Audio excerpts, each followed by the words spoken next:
Now, Carl, I know you're fascinated by the concept of the doppelganger, of seeing someone who looks exactly like you. Yeah. Jake has emailed in. He says, Carl, if you could spend a day with an exact replica of you, okay, so somehow they've cloned you, Carl, and you've got him for one day, what would you do with this? What would you make him do? What conversation would you have with him? What would you do? Is there anything you could, how would you utilise him for one day? Well, they'd both say, I'm not bothered, and that'd be the end of conversation. Yeah. What would do me head in is, does he think the same way, look the same way, Exactly the dresses? same.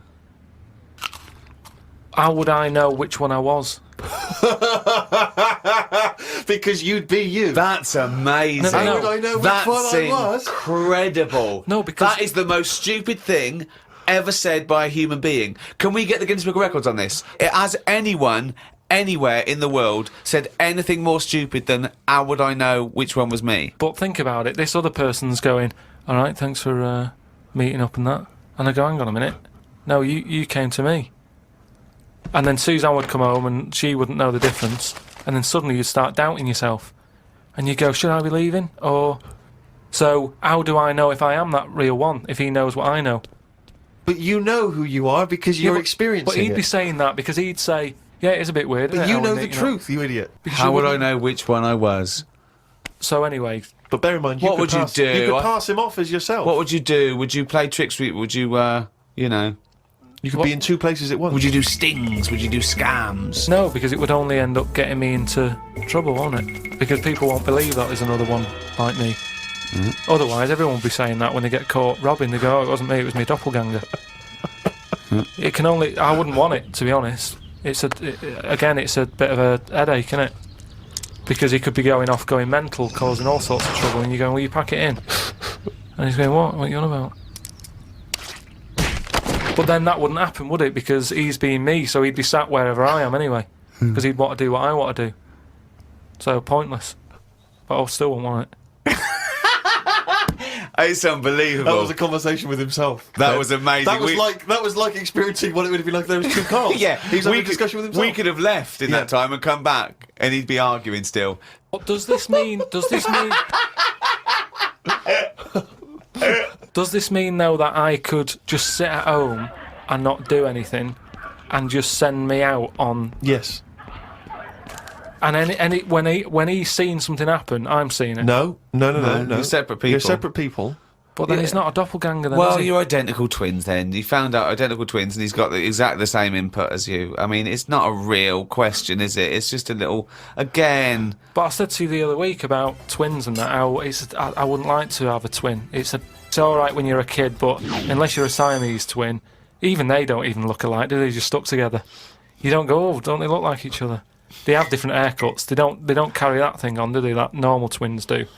Like normal twins, the mums say have the same haircut, wear the same shirt. Siamese twins never look the same. They've just got their arse stuck together. Again, it's a dialogue in his own head. It's unbelievable. Okay, Carl. This is a logical conundrum. To a certain extent, there's a little bit of lateral thinking because, but there is only one right answer. Now, the pressure here isn't to get this right. The pressure is when I've told you the answer to then understand it. Because when I've explained this to people, I've laid out for them, they still can't quite get the concept. Okay, so there's two doors, Carl. Yeah. One leads to heaven, one leads to hell. Yeah. Okay, they're identical. You can't tell them apart. Okay, 50-50. Right. Obviously, you want to go to heaven, I assume. Right, there's two guards, identical guards, guarding each door. Okay? Right. The one guarding hell always tells a lie. The one guarding heaven always tells the truth. You have to ask one question to find out which is which, and then go through the door you want. What question do you ask? I've only got one. Yeah. And what? One to both? No, one to either of them. You don't know which one's which, though. So what question do you ask?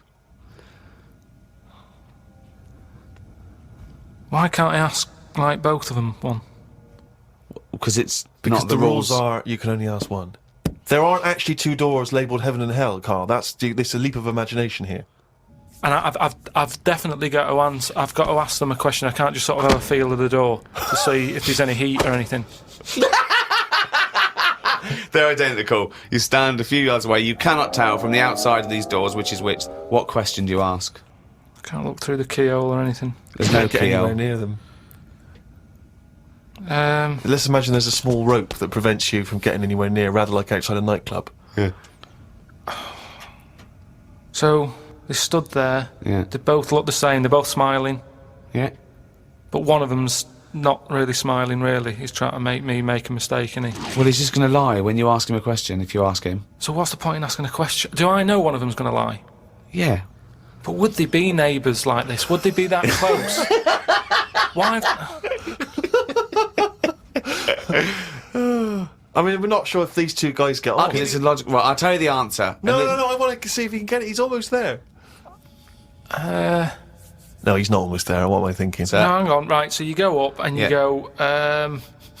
You Right, go, hang on. Well, look, let's imagine that. Let's imagine Ricky and I are those two guys. Okay, right? But we have to. Well, me and Steve would decide which doors we're guarding. Okay. Right. I'm. Look away, Carl. Okay. Right, then. so we've decided. Okay, one of us is guarding hell and one of us is guarding heaven. Which question you're going to ask and who you're going to ask it to? Right. I'll just say to you, Steve. I'll go. Got some post for God here. That's not a question. That's a statement. Right, you've got some posts for God here. Well, that's not a question. Yeah, but maybe the question's coming. You got some posts for God here, yeah. And it needs to be signed. It's not a question. Still not a question. No, let So him finish. is God in? Because I need him to sign for this post. Is he in? Well, I can answer that as well if you want. Go on. He's in. He's behind my door. Do you want to answer it? Well, Yes, Do you, he's want, in. do you want to get him? Just Well, no, you've only got one question. So you're asking Steve, is God in? What's the answer? Yes. Ask me. Yes. look, lads. I'm just trying to do a job here. What am I going to do with this? Well, give it to me and I'll give it to God because he's behind my door. Steve? Yeah, give it to me and I'll take it into God because he's behind my door. You're an idiot. Let me tell you the answer. I'm guarding hell, by the way. I'm the devil. Steve's God, okay? So you asked me what Steve would say if you asked him what door he was guarding, and I'm going to lie. I know he'd say heaven because he'd tell the truth, but I'm lying, so he'd say hell. So the question is, if I was to ask the other one what door he was guarding, what would he say? And whatever the person answers is the door they're guarding.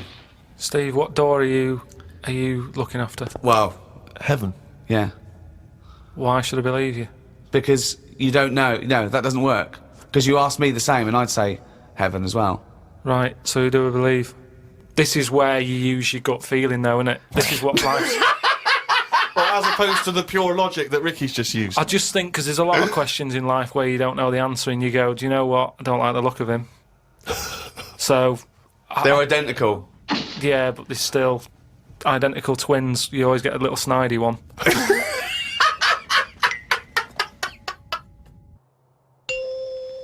Well, Rick, you're not the only one who's been away. I know you've been off working, but Yeah. I, at long last, have taken a bit of leisure time.